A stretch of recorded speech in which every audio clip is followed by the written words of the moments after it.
Okay, this is part 2, video 2 on our process for hiring. And it's super important to have a process. Systems make it so much easier to do business. If you're doing things one-off all the time, it makes it very challenging to scale. So having a system around this that, of course, is iterative, meaning we evolve this system over time, learning from what we've done in the past, adding to it, taking things away, and generally improving on it as we go. So yesterday we talked about the tasks that we embed in the actual job description to see if when they respond to the job description with their application, with their resume, whether they have noted what we're looking for and speak to that. So that's just a little way of figuring out if they're detail-oriented and are paying attention. Super, super important. So then after that, we either give them some tasks to do immediately to see if we want to take them into the interview process, or we have that first level interview, or we have a form that we've put in a variety of questions in for them to fill out in more detail. We used to do those questions from the get-go, but then I started to feel like that was an unfair, unreasonable level of work to require of people when we knew that they would be disqualified, that they weren't right or ready for the position. But now we still often put those next level questions where we want to aggregate information from people and decide at that point whether we want to take them to the next level interview. And so that those are deeper questions that we're giving them. So then we have an interview, and generally speaking, we have the management team, so a few key players in that interview process. And I am actually, I have questions that I'm asking them from a skill, capability, ability framework, history, background, but I'm really listening for a culture fit. I'm listening for whether they're driven, whether they're committed, whether they're loyal, whether they have that growth mindset, whether they're really truly interested in what we're doing in the company. And most importantly, if they have an undefended attitude, because that is super important for us. We want direct people who are respectful, who are team players, but have no wonkiness about receiving feedback, because we're moving too quickly. We are an agile company, and quite frankly, I personally don't have time for any level of defendedness or he said, she said. Like, we're all on the same team. That is my attitude. So we're looking for a culture fit there, and that is most important. After that, we usually give people some more tasks to do that, tell them they're on the short list so they understand that it's well worth their time to do them, and give them something that they can do overnight or within a short period of time, because we want to close the gap on time and see if they can respond to the level of agility that we have in our company, which is, quickness, fast decisions, all of that, and how they answer those questions. So those are very specific to the job that they are applying for. And we confer as a team, and if anyone has a niggle about the person, I take that very seriously. So far, there's been a true alignment on who goes to the next level and who doesn't, and why.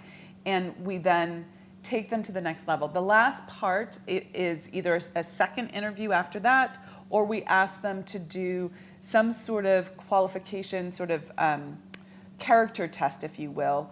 And I usually use the Colby test, but sometimes I use this sales training test that I've just started using in the last year. I said training, but it's really sales capacity. It's like where their mind is in relationship to sales. And I use that not just for salespeople, because it identifies how people think, and it's useful for a variety of different positions. So I often give people those two tests, one or the other, maybe both, to really see if they are a good fit for working on the team, but also if they're going to be a direct report to me, if they fit my style of doing business, because that's super important. So those are the next steps, and then we have a final conversation with them where we ask a few extra questions and offer them the job, And of course, there's back and forth via email throughout the process.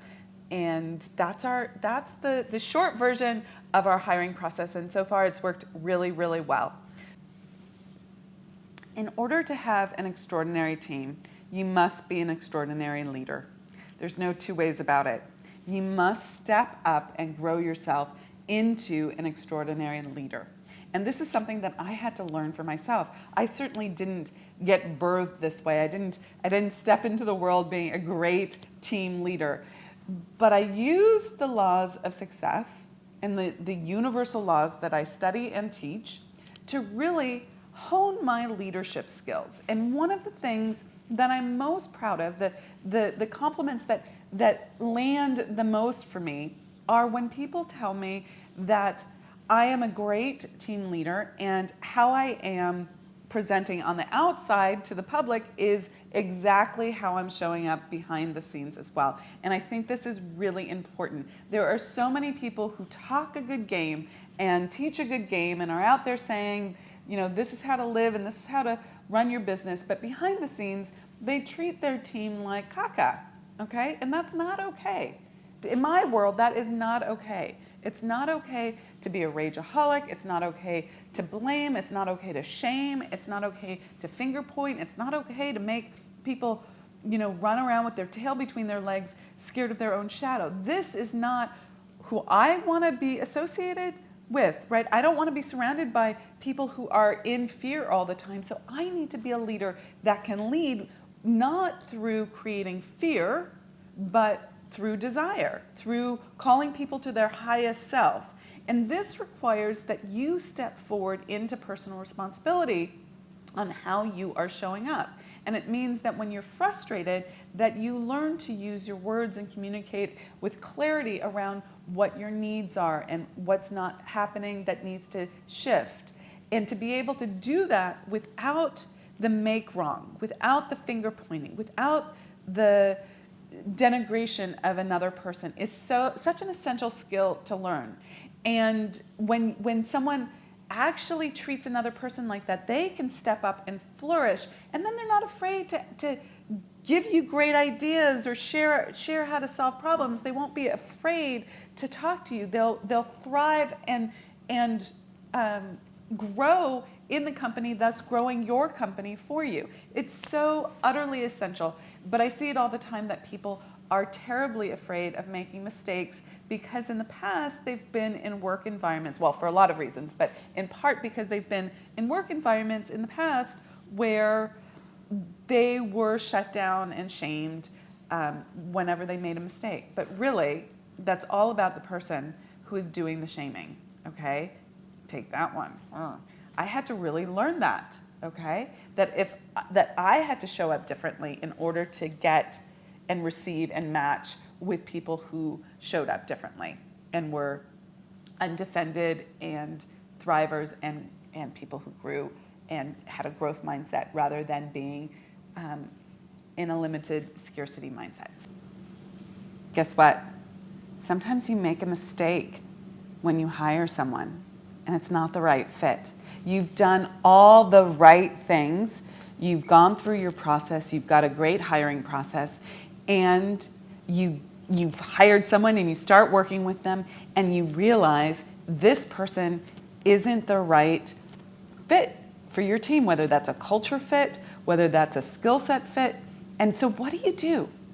So there is this expression that says, fire quick.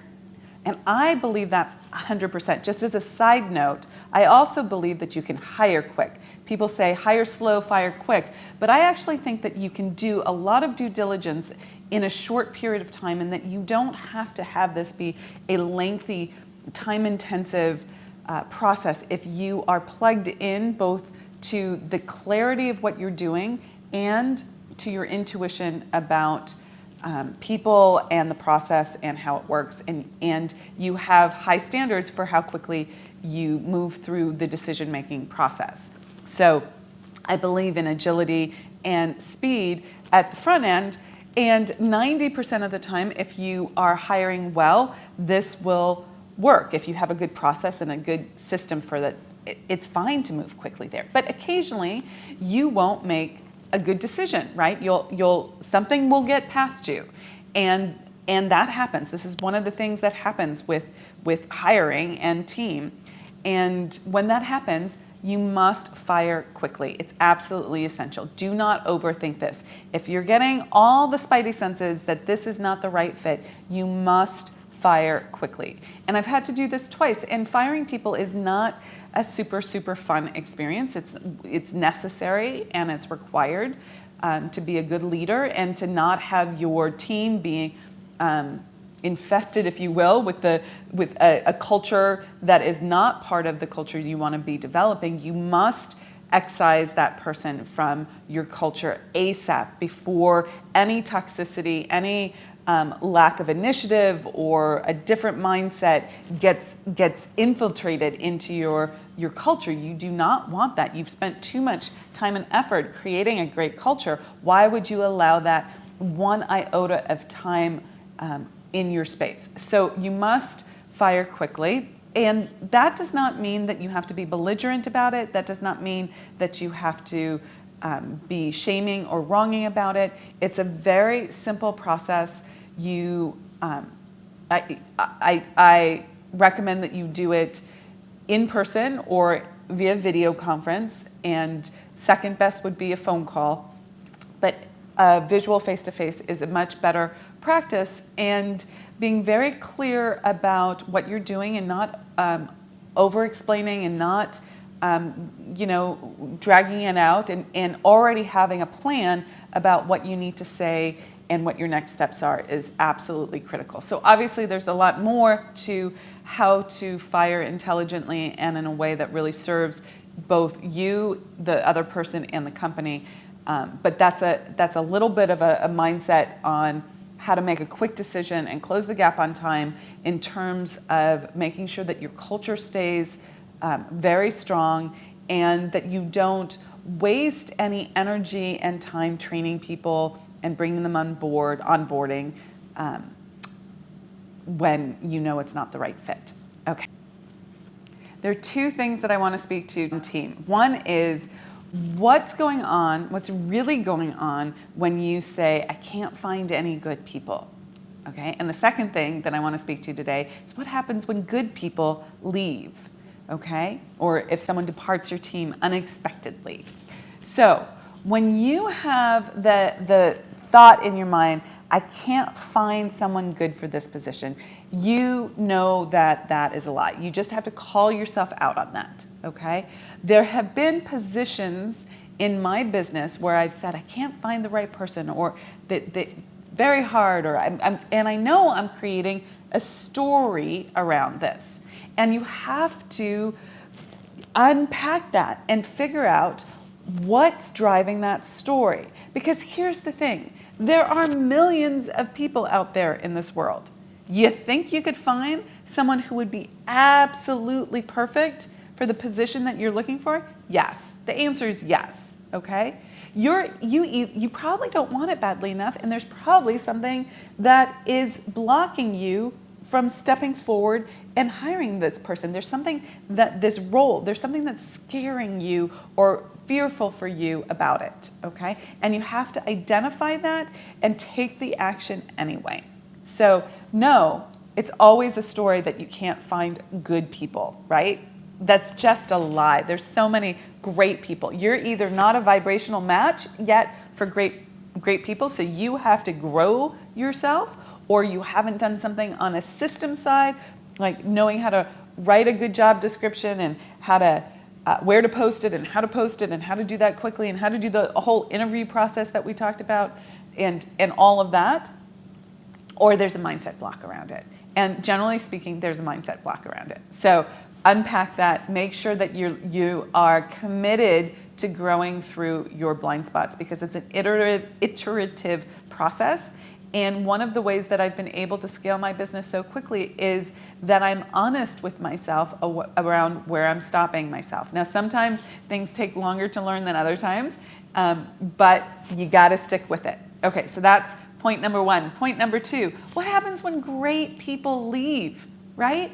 What happens when they take other job opportunities? What do you have to do in reflection of that in response to that. So absolutely, reflection is super, super important. You want to look at, could you have done anything different in that experience to have caused a different outcome, right? Did you need to, some like key pieces? Could you pay someone more? Were you giving them the right growth opportunities? Were you treating them with respect? Did they was it the right position for them?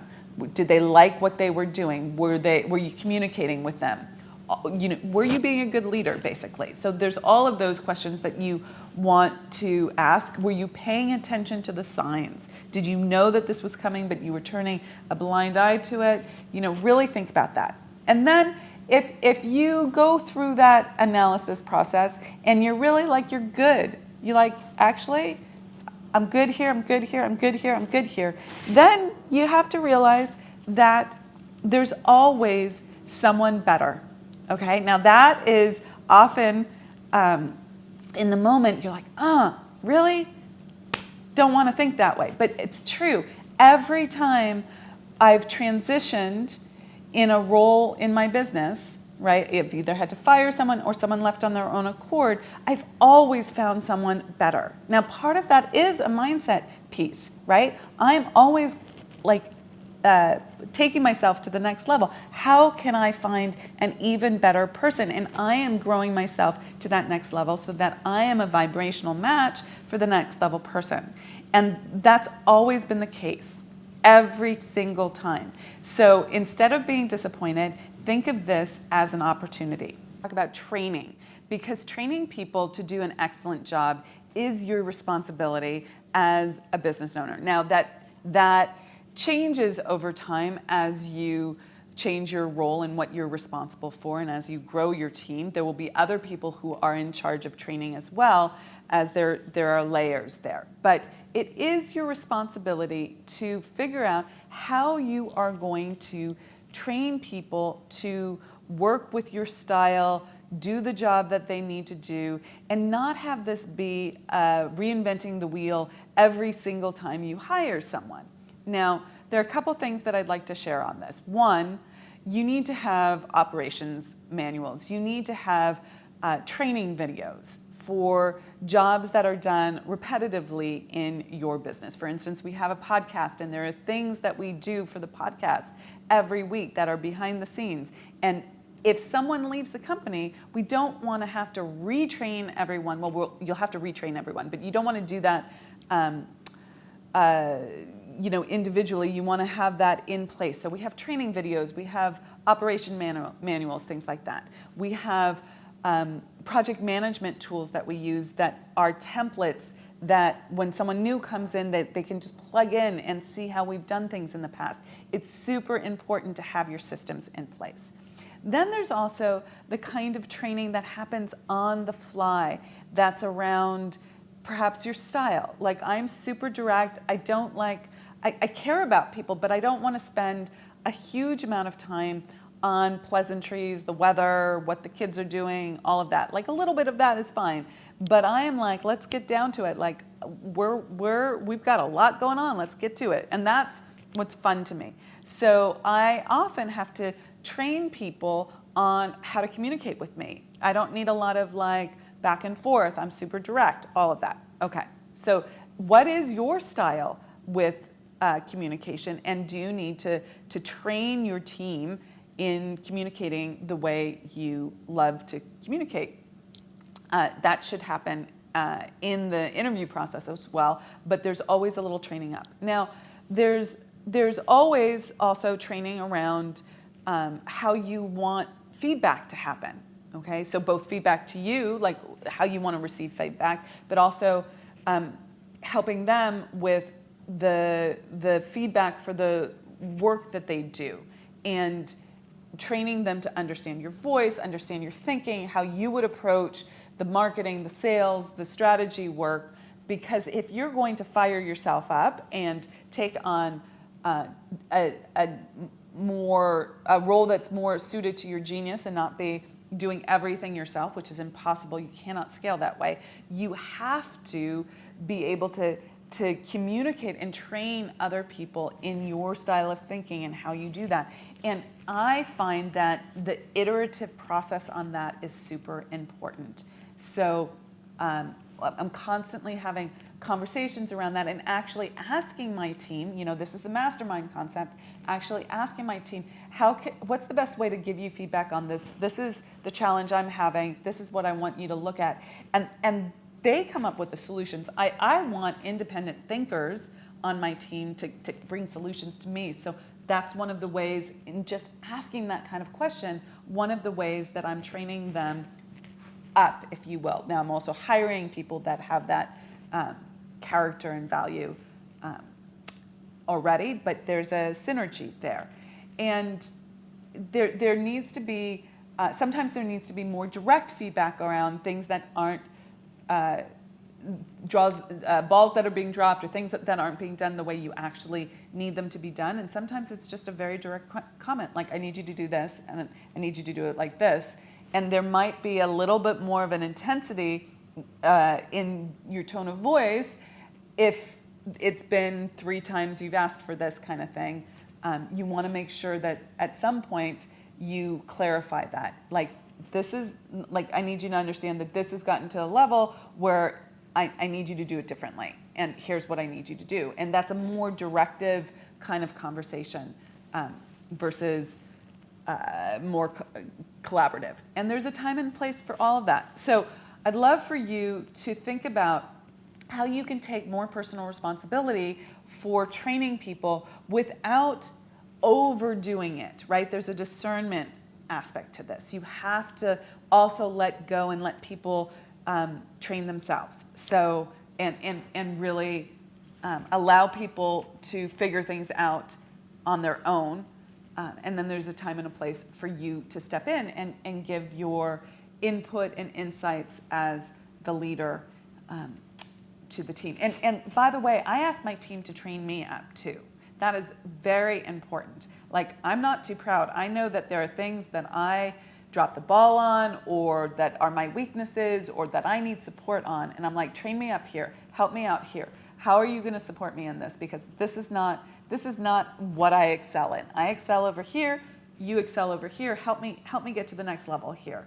And that is something that I ask them to train me up on as well. So are you humble that way? Can you accept that kind of feedback? I hope so. Okay.